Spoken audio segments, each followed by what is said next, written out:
In today's video, I'm going to teach you how to fade video and audio in DaVinci Resolve. Fades are one of those small edits that make a big difference. They smooth out abrupt starts and stops, help transitions feel intentional, and keep audio from sounding jarring. Let's walk through how to create clean fades quickly and precisely. First, open the DaVinci Resolve app. Once you're in, head to your timeline and locate the clip you want to work on. You can do this for both video and audio clips, and the process is nearly identical.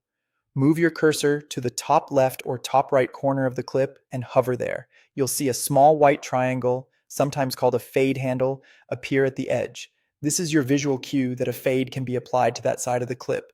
Left for a fade in, right for a fade out. Click that handle and drag it inward along the clip.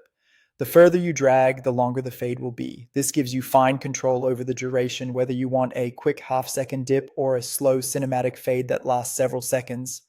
Play it back and adjust until the timing feels natural with your edit. On audio clips, as you drag the handle, you'll notice a small white dot appear on the fade curve. This dot lets you shape how the volume changes over time. Drag the dot upward to create a gentler, more gradual curve, great for smooth music swells. Drag it downward for a snappier curve that lowers or raises volume more quickly at the start, then eases in. It's a simple way to control the character of the fade without extra tools. If you want a fast, consistent transition, select the clip and press Ctrl+T on Windows or CMD+T on Mac. This instantly applies the default cross dissolve for video or crossfade for audio at the clip edge. It's especially handy when you've got adjacent clips and want a seamless blend between them without manually adjusting handles. For deeper control, select your clip and open the inspector. This is where you can fine-tune settings in one place.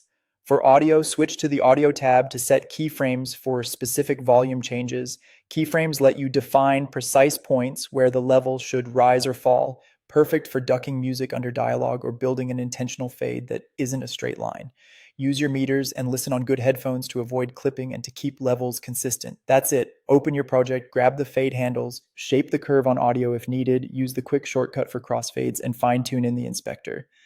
With these tools, your edits will look and sound smoother right away.